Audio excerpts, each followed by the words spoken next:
Bonjour, certains me connaissent déjà avec mon petit gaulois que je vais m'empresser de reposer puisque ça semble un peu folklorique.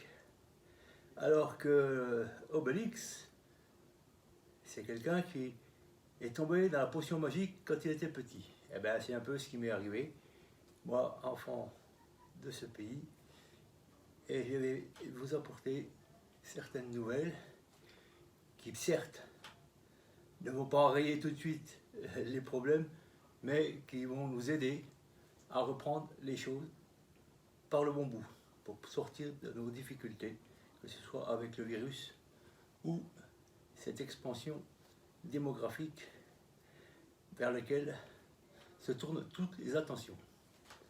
Alors, je m'appelle Jean-Claude Bonneau, j'ai 64 ans, je suis natif de Franche-Comté, dans le pays de Montbéliard, et je suis intéressé depuis de longues années à la localisation d'Alésia. Oui, Alésia, vous savez, ces affaires ouvertes Saint-Gitorix a été vaincue. C'est pour ça que je... Quelle information nouvelle puis-je avoir? J'essaye de retrouver justement l'origine de la civilisation. Et là, je suis tenté de dire avec les découvertes que je viens de faire que c'était tellement simple de retrouver cette bataille qu'on se demande si vraiment, si quelque part, c'était pas intentionnel de nous cacher la vérité sur nos origines. Alors, depuis, comme je vous ai dit, j'ai écrit un roman historique aussi, bien plus de 25 ans, en 1996. Je ne savais pas sur quoi j'allais aboutir. Mais cette fois, avec les découvertes archéologiques que nous venons de faire, eh bien, je peux vous dire que j'ai raison sur l'ensemble.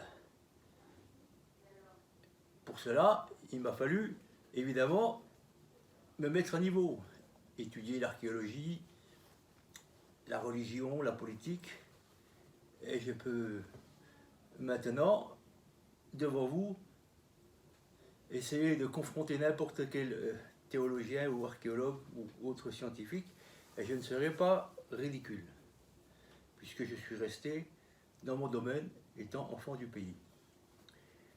Alors j'ai étudié évidemment notre folklore, qui n'en est pas, parce que, vous voyez, par exemple, j'ai étudié beaucoup les druides, pour comprendre pourquoi toutes nos appellations et toute notre formation, qu'elle soit religieuse ou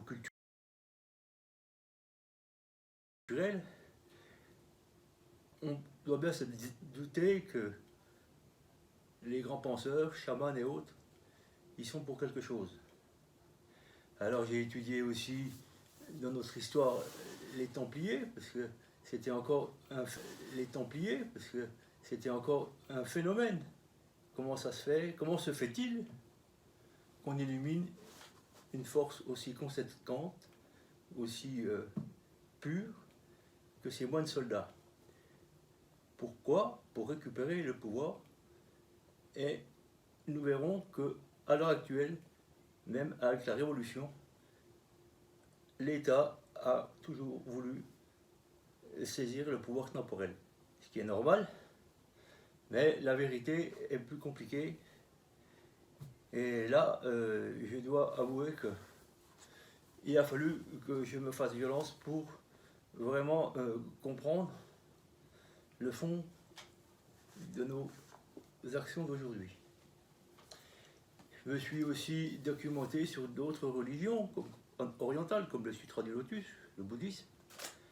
Oui, parce que ce qu'il faut savoir, dans mon premier roman, j'explique que les Mandubiens étaient en fait les Mandoubiens, les hommes du doux, et leur radical Mande MAND, on le retrouve partout, que ce soit au Kilimandjaro, Nelson Mandela, Normandie, Katmandou, Mandchourie, etc. Ce radical Mande MAND voulant dire homme-dieu. Et bien sûr, mais on n'est pas dans la même tradition que nos religions d'aujourd'hui. En étudiant le bouddhisme, j'ai découvert ce que c'était que le mandala. Et voilà, le terme mandala, mort du bien, d'Alésia, on retrouve ces termes partout. Bien sûr, en étymologie, on peut se perdre. Mais quand on tient les jalons, comme moi, en prenant l'exemple du petit pousset, ces jalons, ce ne sont pas des miettes de pain, mais vraiment des jalons de pierre. Parce que je me base sur l'archéologie.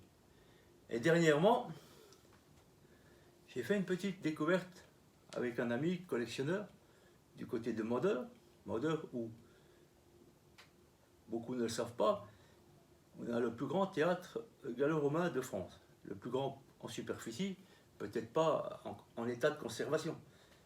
Et là, cet homme, qui a toujours été un aide archéologue, puisque enfant du pays, eh bien, il a fait une formidable collection que je cite dans mon site web. Mais dernièrement, il y a une petite découverte qui paraît anodine, que je vais vous présenter. Il s'agit ici d'une petite statuette, vous voyez du côté, celle qui est verdâtre, une petite statuette d'un soldat gaulois. Et ici, à côté, en face, il y a une autre statuette qui est exactement la même, mais qu'un ami, maintenant qui est devenu un ami de Russie, m'a envoyé, car chez eux, on fabrique ce genre de figurines. Et en les rapprochant l'une de l'autre, on voit bien qu'elles sont complètement identiques. Donc forcément, la statuette récente qu'on fabrique en Russie a été copiée sur celle qui venait de Mandeur. Après enquête, on s'est aperçu qu'il y avait des nobles germaniques qui dominaient le pays de Montbéliard, où se situe Mandeur. Et une de leurs filles est devenue tsarine de Russie, impératrice de Russie. Et quand la France a annexé cette principauté de Montbéliard, eh bien, il est compréhensible que les nobles sont partis en Russie avec tous les objets qu'ils avaient pu recueillir pendant les nombreuses années où ils possédaient cette région de Montbéliard. Donc en Russie, dans les catalogues, on voit toute une série de petits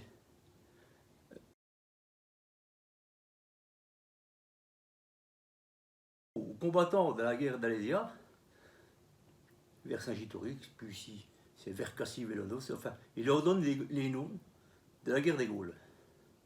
Alors voilà où nous en sommes. Certes, il faudra encore le prouver, analyser cette petite figurine de bronze, pour voir quel âge elle a, si elle est antique. Mais moi, d'ores et déjà, j'ai déjà compris que ce que j'avais prévu depuis 30 ans, maintenant, eh bien, se réalise, c'est-à-dire que l'Imam du Bien était le centre religieux auquel se référait toute la Celtique à une époque donnée. Et il est compréhensible que l'Église, enfin plutôt les Romains, il ne faut pas oublier que César s'est fait Dieu, Caesar dit oui, que les Romains ont récupéré le pays, le monde, l'Empire, en faisant disparaître cette affaire d'Alésia, en tout cas l'entité, puisque Alésia était à un moment donné le centre religieux de tous les pays européens, et même au-delà, puisque l'île de Chypre s'appelait Alasia, il y a 4000 ans. Donc voilà, j'essaie d'expliquer qu'on nous a spolié de notre véritable religion au profit du christianisme. Et maintenant, l'ordre du monde, même si beaucoup de gens se targuent de ne pas croire à la résurrection, l'ordre du monde est ainsi. Et c'est dans la Bible qu'on découvre que le pays d'Israël, et ainsi de suite, et maintenant avec les conflits, ils ont pu légitimer leur État. Ce n'est pas une question de raciste, ni de concurrence religieuse, c'est une question de vérité. Maintenant, on en est là, et si on a des conflits internationaux, c'est justement parce que la vérité n'était pas établie dès le départ. Alors qu'une religion, telle qu'elle devrait l'être, c'est-à-dire qui nous relie, il faut un concept commun.